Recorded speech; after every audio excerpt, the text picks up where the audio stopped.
I found a failing report card hidden inside our old couch, and finding out whose it was ruined me in front of my entire family. It happened on a Saturday. We were finally replacing the ancient couch in the den, the one that has been in my family forever. When I tipped it on its side to get it through the door, something slid out from a tear in the lining. A folded progress report, yellowed at the edges, along with a detention slip, 3 Fs, a D in math, a handwritten note from a teacher that said, "Does not apply himself, disruptive, a disappointment given his potential." My blood pressure went through the roof, because for the past month I had been writing my 15-year-old Mason about his grades. Suddenly, it all made sense. He was not just slipping, he was hiding things. Inside furniture, like a criminal. I marched into the kitchen holding the papers over my head and called a family meeting in my serious voice, the one the kids say sounds like an airport announcement. My daughter Ava, 17, looked up from her phone with no concern whatsoever. Mason came in from the garage. My youngest, Theo, who is 12, wandered in holding a sandwich. "Somebody in this house has been hiding their grades," I announced. "I found a report card stuffed inside the couch. 3 Fs. Detention. I want to know who, and I want to know now." Mason's face went red instantly, which I took as a confession. "Dad, I swear that's not mine. My grades are on the app. You literally check it every night like it's the stock market." He had a point. I turned to Ava. She held up both hands. "Honor roll. 4 years. Try again." Theo raised his sandwich. "I'm in 6th grade. We don't even get Fs. We get developing." I stood there like a detective whose case was falling apart. "Then explain to me," I said, "how a failing report card ends up inside the lining of our couch. Paper does not crawl into furniture by itself." Ava squinted at me. "Why are the pages all yellow?" "Because it's been in there a long time," I snapped. "Which means someone has been lying for a long time." Mason leaned forward. "Dad, read the name." And here is the thing. I hadn't. I had seen the Fs, seen the detention slip,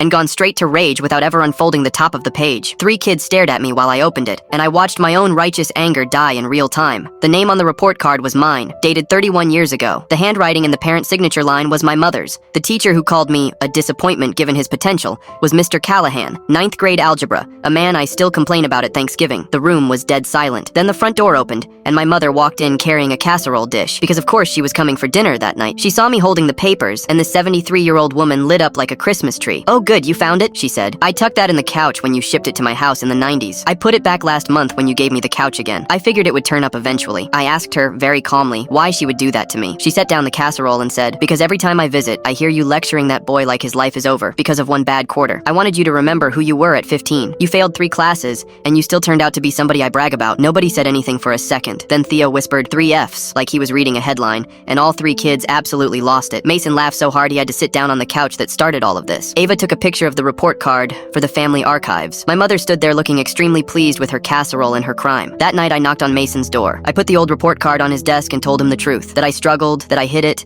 that being scared of disappointing people made everything worse, and that no grade would ever change what he was worth to me. We talked for an hour. It was the best conversation we have had in years. His grades came up by the next quarter. The report card is framed in the den now. My mother signed it a second time, right under her old signature, "Told you so."